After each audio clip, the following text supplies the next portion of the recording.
Hi, this is Friar Rick here at Assumption Church in Syracuse, New York. Recently, my sister sent me a picture on Facebook that was quite funny.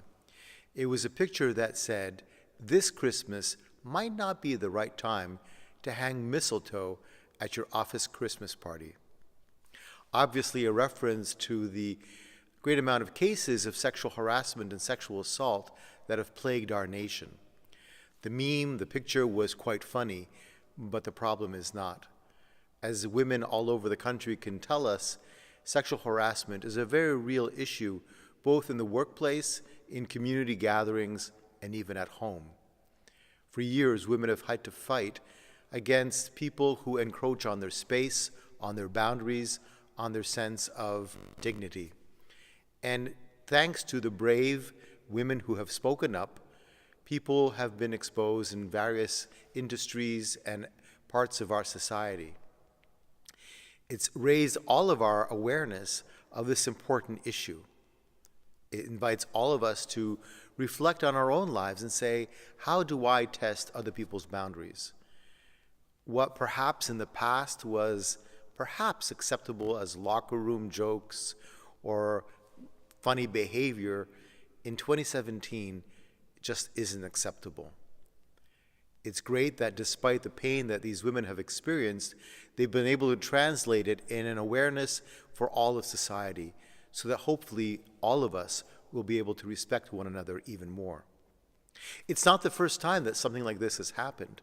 In the last few years, we've also seen the Black Lives Movement raise awareness about how people of color experience the justice system in our nation.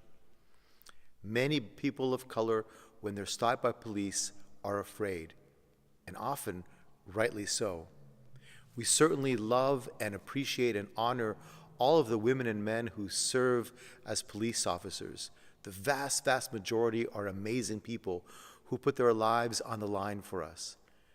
Yet there are some who really don't understand what they're doing and bring to their jobs their prejudices and attitudes which are not helpful.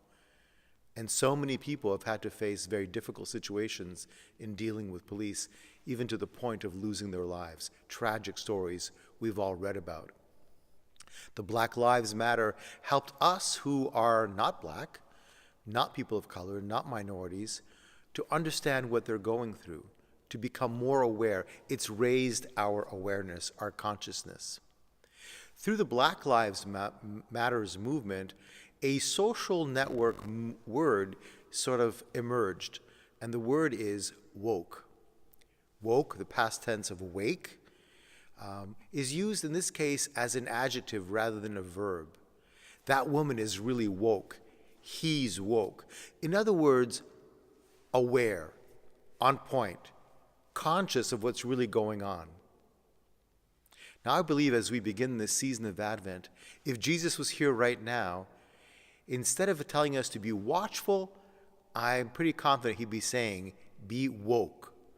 People who are woke, who are aware of what's going on, who appreciate the struggles of others around them, who understand the complexity of social problems, who see the interconnectedness and the interdependence of all of us in society and realize that what affects somebody else also affects me. The problems of the poor, the marginalized, the refugees, the migrants, all those people who are exploited, that actually has an impact on me, and I'm responsible for that. Let's pray that during this Advent season, as we begin to journey towards the crib of Bethlehem, we will be woke. We will make ourselves more educated, more aware, more involved in the reality around us, so that on Christmas morning, when the sun rises and the gifts begin to be opened, we too will be woke.